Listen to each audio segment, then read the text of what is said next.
Hi అండి. నమస్తే. Gang war 11వ భాగం.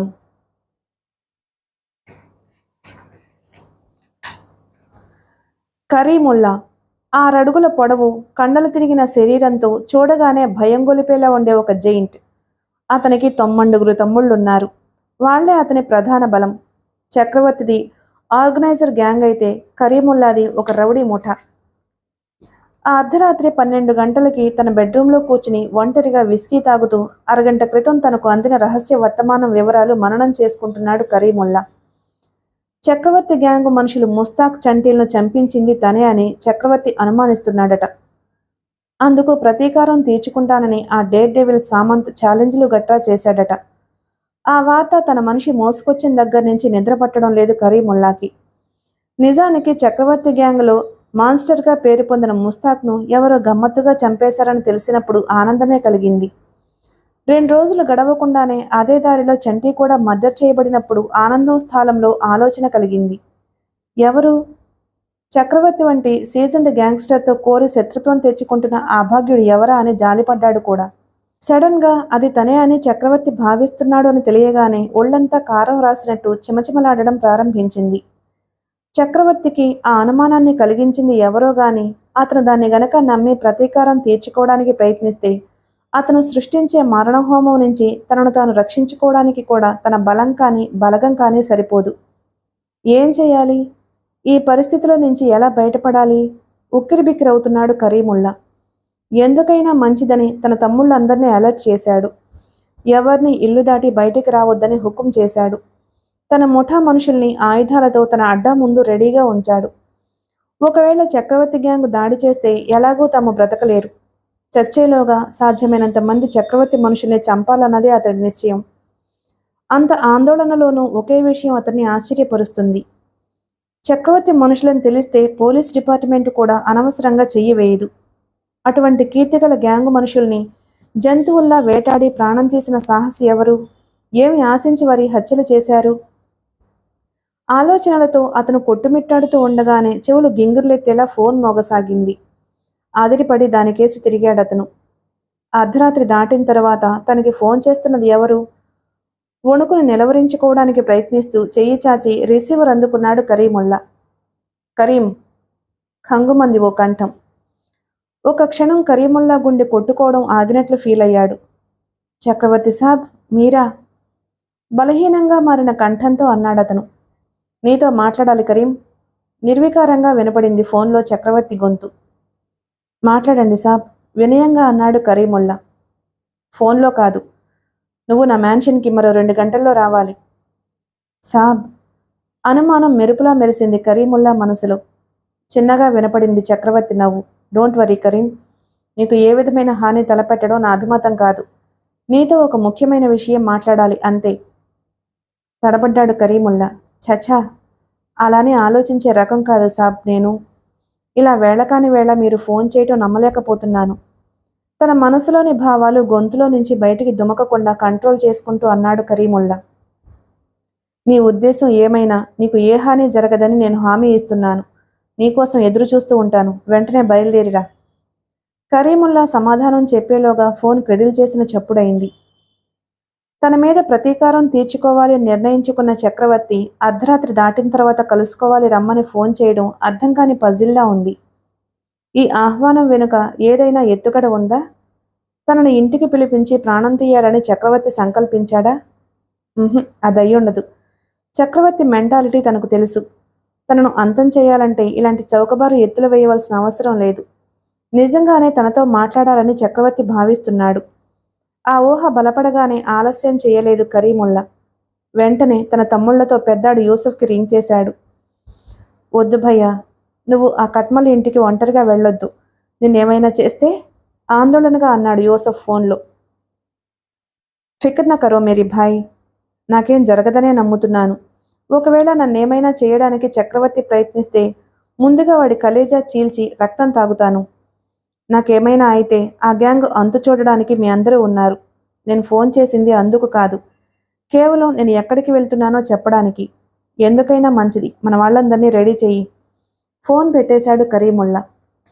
పావుగంటలో డ్రెస్ చేసుకుని ప్యాంట్ పాకెట్లో ఒక రివాల్వర్ లోడ్ చేసుకుని పెట్టుకుని అంబాసిడర్ కారు తానే డ్రైవ్ చేసుకుంటూ పాత బస్తీ నుండి చక్రవర్తి మ్యాన్షన్కి బయలుదేరాడు కరీముల్లా.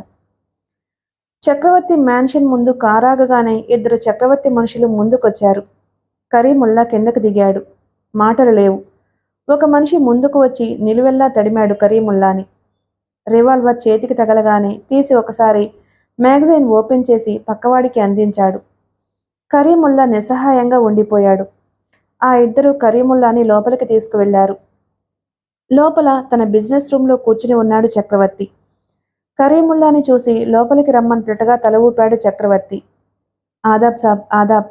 లోనికి వస్తూనే వినయంగా సలాం చేశాడు కరీముల్లా. కూర్చో కరీంభాయ్, ఆదరంగా అన్నాడు చక్రవర్తి. కరీముల్లా కూర్చున్నాడు. అతని కళ్ళు ముక్కివాసన కొడుతున్న ఆ చిన్న గదిని క్షణంలో 10వ వంతులో పరిశీలించాయి. కరీంభాయ్, నా మనుషులిద్దరూ దారుణంగా హత్య చేయబడడం గురించి నీకు తెలిసే ఉంటుంది.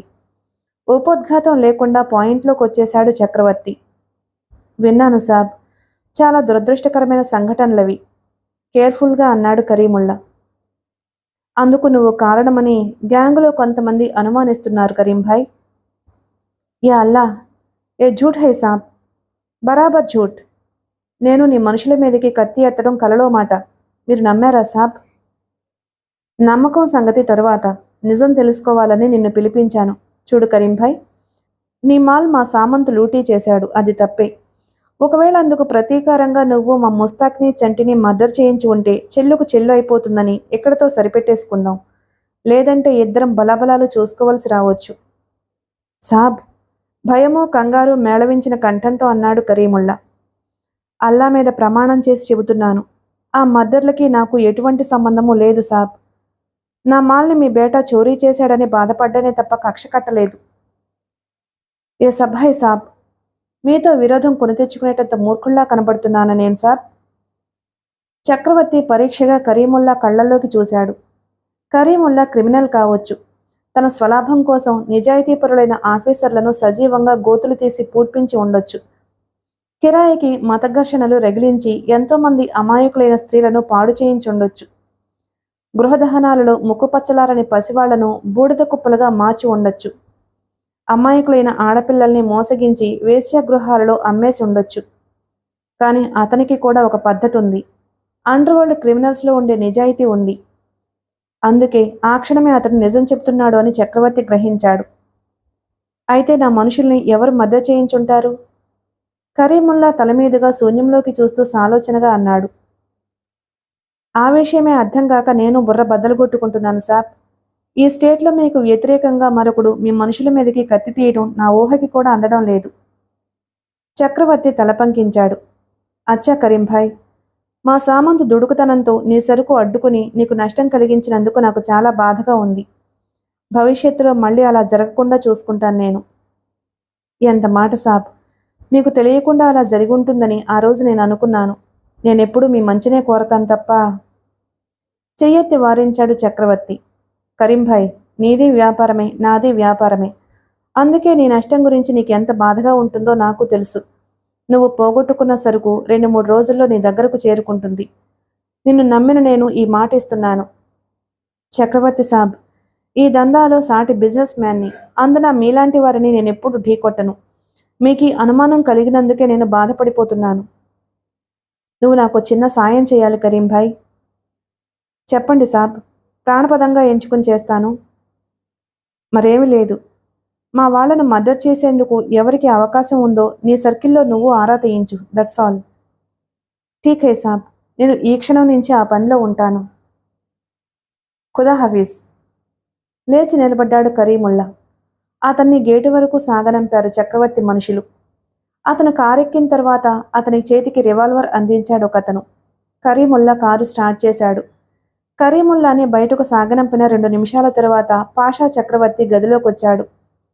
పాషా, ఈ బద్మాష్ కరీముల్లాని 2 రోజులు వరుసగా కనిపెట్టి ఉండే ఏర్పాట్లు చేయించు. వాడు ఎవరితో ఏం మాట్లాడినా మనకు చేరిపోవాలి. వాడు అబద్ధం చెప్పాడని తెలియని మరుక్షణం ఆగాడు చక్రవర్తి. అర్థమైనట్లు మౌనంగా తల ఊపాడు పాషా. వెళ్లేటప్పుడు ఎంత ఆందోళనగా వెళ్ళాడు, వచ్చేటప్పుడు అంతగా గాలిలో తేలిపోతున్నట్టు కారు డ్రైవ్ చేస్తున్న కరీముల్లా పీక మీదకి వస్తుందనుకున్న వ్యవహారం లాభసాటిగా ముగిసినందుకు ఆనందంతో చిందులు వేస్తుంది కరీముల్లా మనసు. ఆ సంతోషంలో తన కారు వెనక నీడలా వస్తున్న పాత ఫియట్ కారుని గమనించలేదు. ఓ మలుపు తిరుగుతూ ఉండగా ఎవరో సడన్గా కారుకు అడ్డు రావడంతో సడన్ బ్రేకుతో కారాపాడు కరీముల్లా. బాడ్ఖౌ! కళ్ళు కనిపించడం లేదు బే! తల బయటకు పెట్టి అరవబోయాడతను. అప్రయత్నంగా అతని ఒళ్ళు జల్లుమంది. కారుకు అడ్డం పడ్డ తాగుబోతూ మెరుపులా ముందుకు దూకి బలంగా కరీముల్లా మొహం మీద గుద్దాడు. అది గుద్దులా లేదు, పిడుగు దెబ్బలా ఉంది. బాధతో విలవిల్లాడుతూనే సీట్లోకి జారిపోయాడు కరీముల్లా. అప్పటికే ఫియట్ కారు అక్కడికొచ్చి ఆగింది. తాగుబోతు కరీముల్లాని కారు డ్రైవింగ్ సీట్లోంచి బయటికి లాగాడు. బొమ్మలా భుజం మీద వేసుకుని ఫియట్ కేసి పరిగెత్తాడు. ఫియట్ బ్యాక్ డోర్ తెరుచుకుంది. కరీముల్లాని గోనె బస్తాలా సీట్లో కూలేసి తను ఎక్కాడతను. ఫియట్ టర్న్ తీసుకొని వచ్చిన వైపుగా దూసుకుపోసాగింది. గంట తరువాత సిటీ పొలిమేరలో ఉన్న ఒక బేకన్ ఫ్యాక్టరీ వెనక వైపుకు వచ్చి ఆగింది.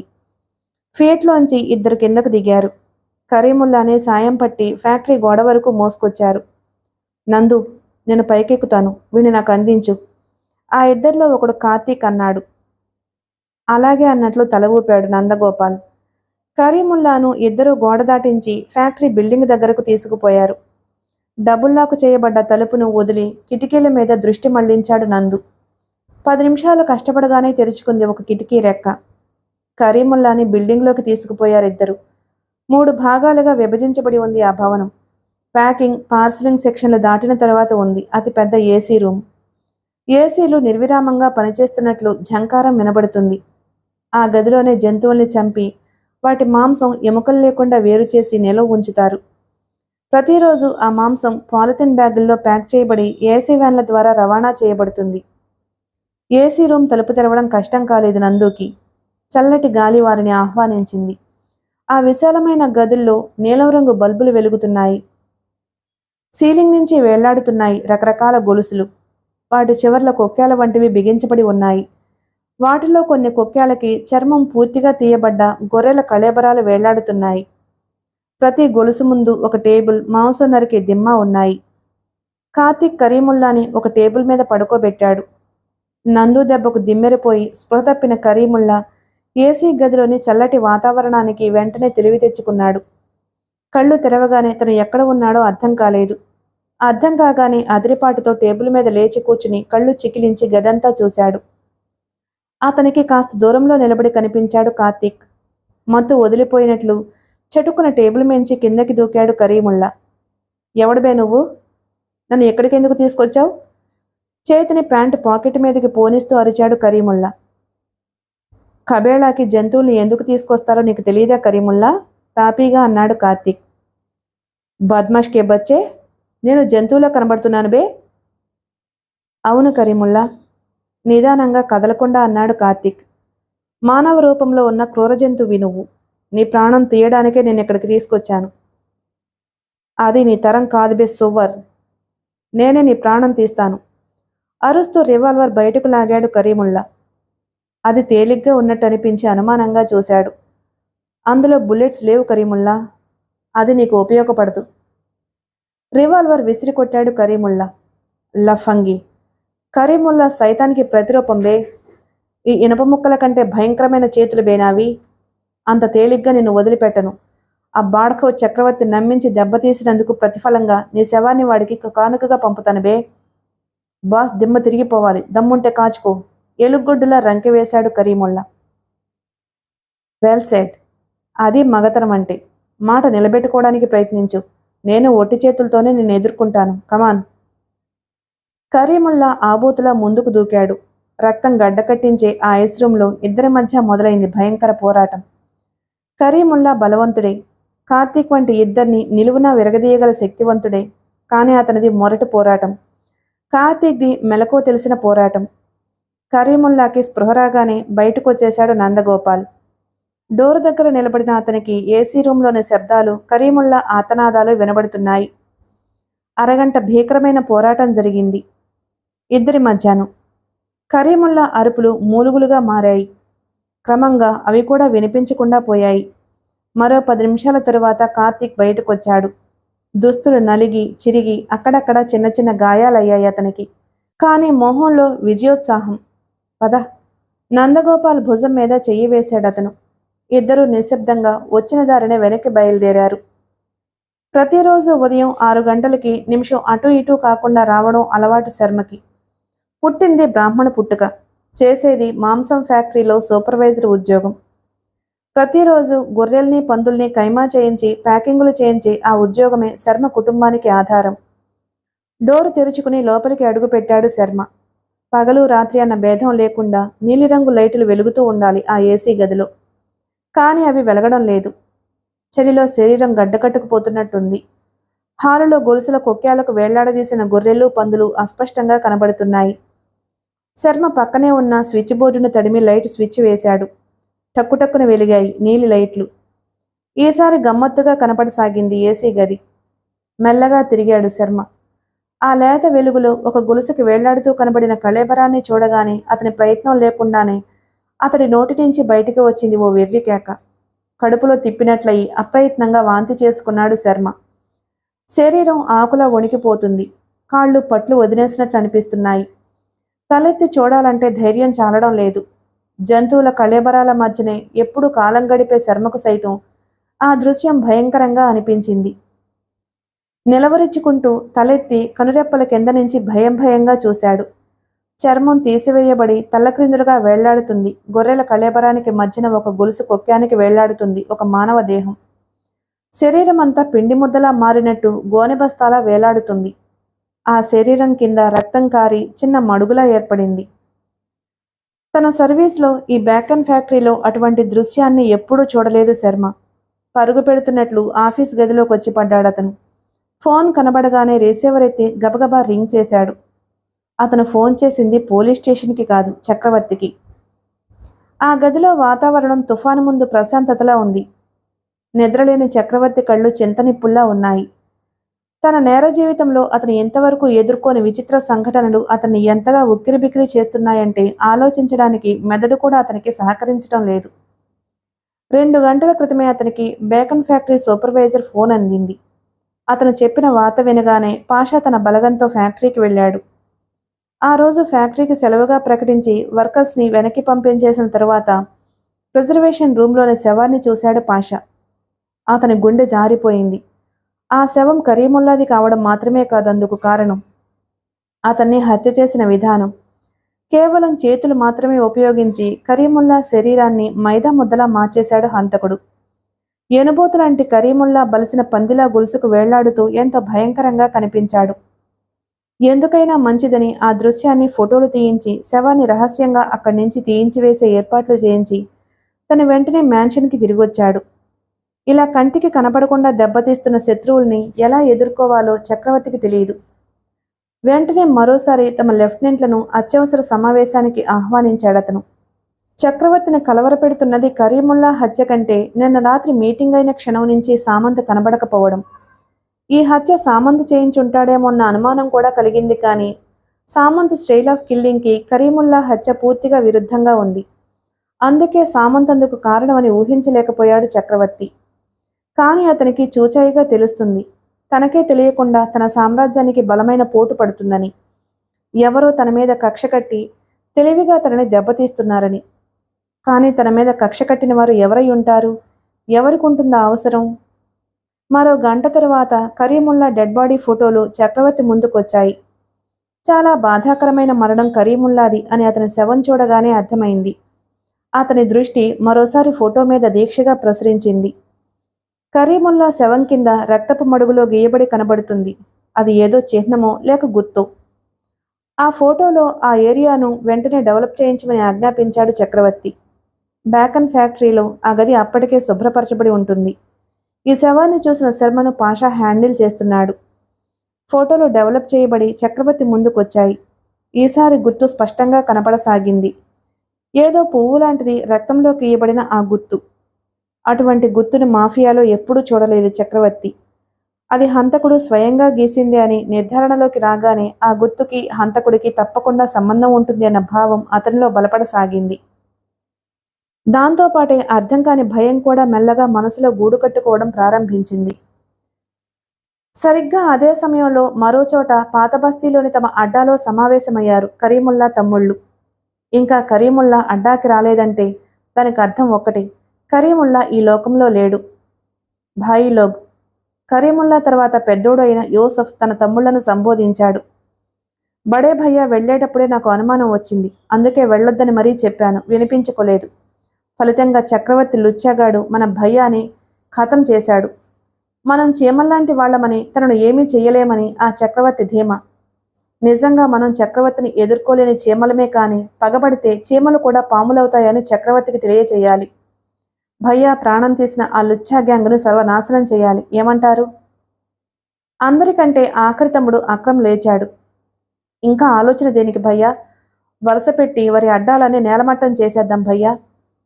భయ్యా ఆత్మకు శాంతి కలిగేలా చక్రవర్తి మనుషుల్ని వరుసపెట్టి బలిద్దాం. అవును భయ్యా, అక్రమ్ చెప్పిందే చేద్దాం, ముక్త కంఠంతో అరిచారు మిగిలిన వారు. నేను కాదనడం లేదు భాయిలోక్, కానీ బడే భయ్యాల అనాలోచితంగా అడుగు ముందుకు వేయొద్దు. మనం ముందుగా మన దాడికి ఒక ప్లాన్ ప్రిపేర్ చేసుకోవాలి.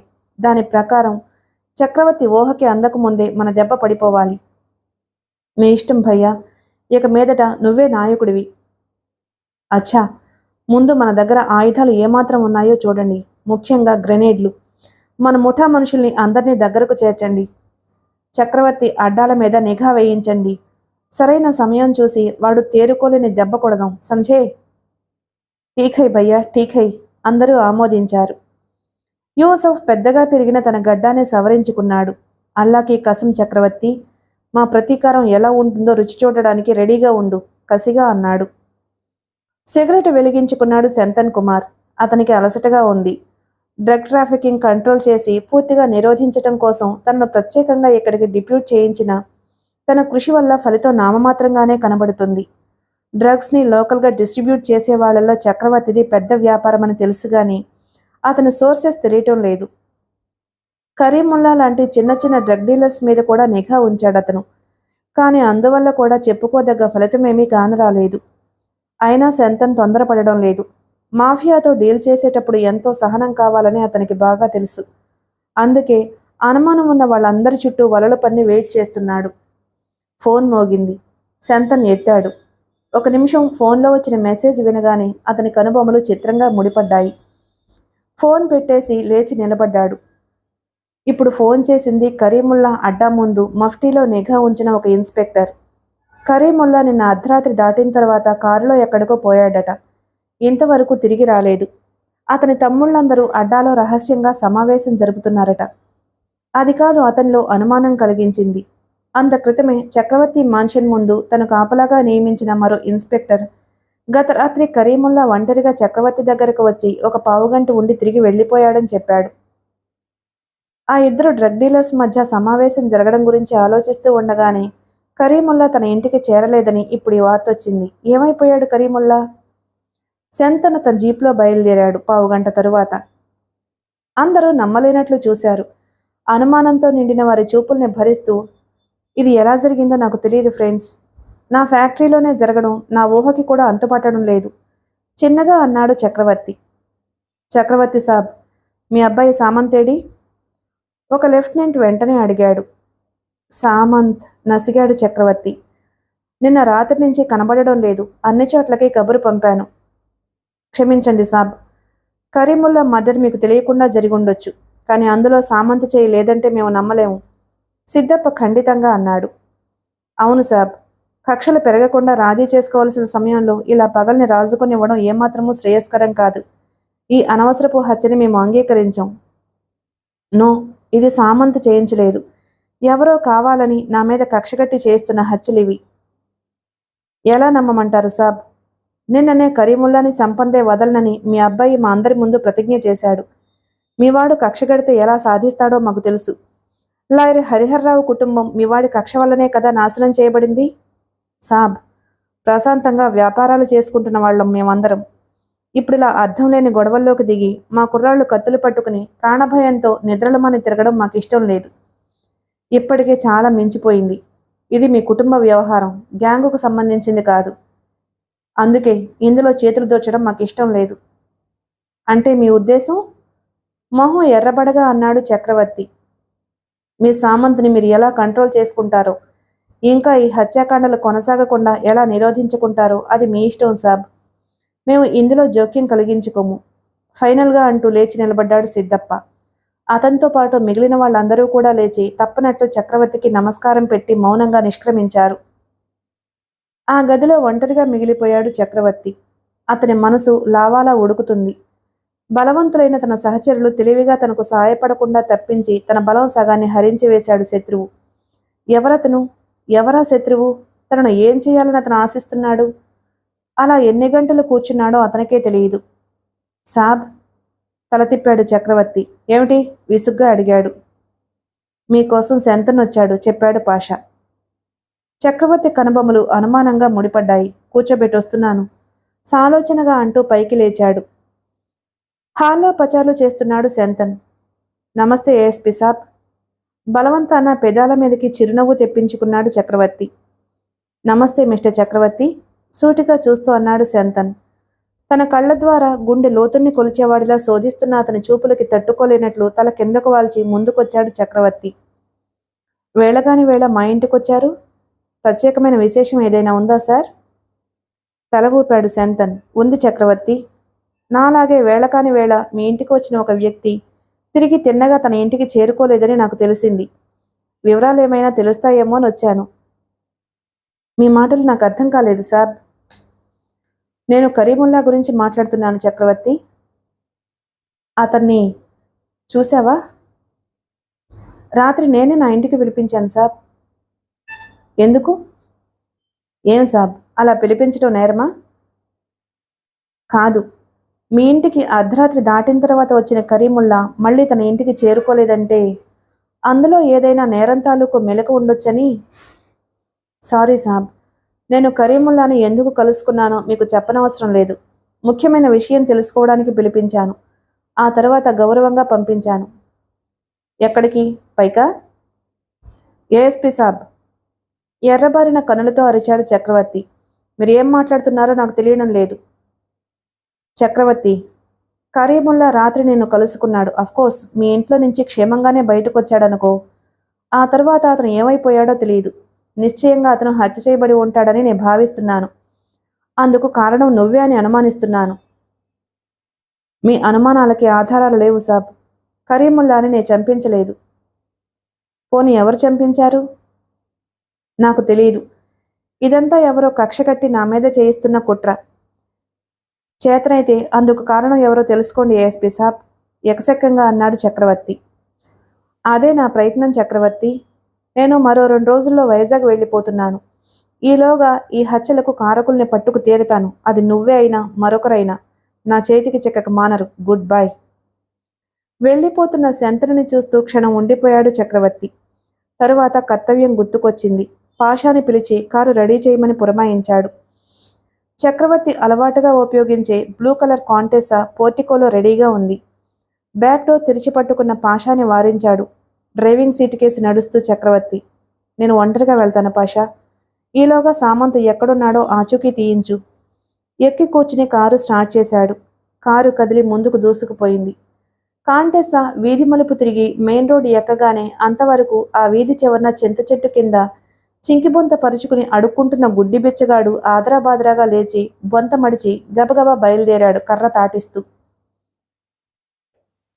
మిగిలిన కథ తరువాయి భాగంలో విందాం. Please like and subscribe my channel. Thank you.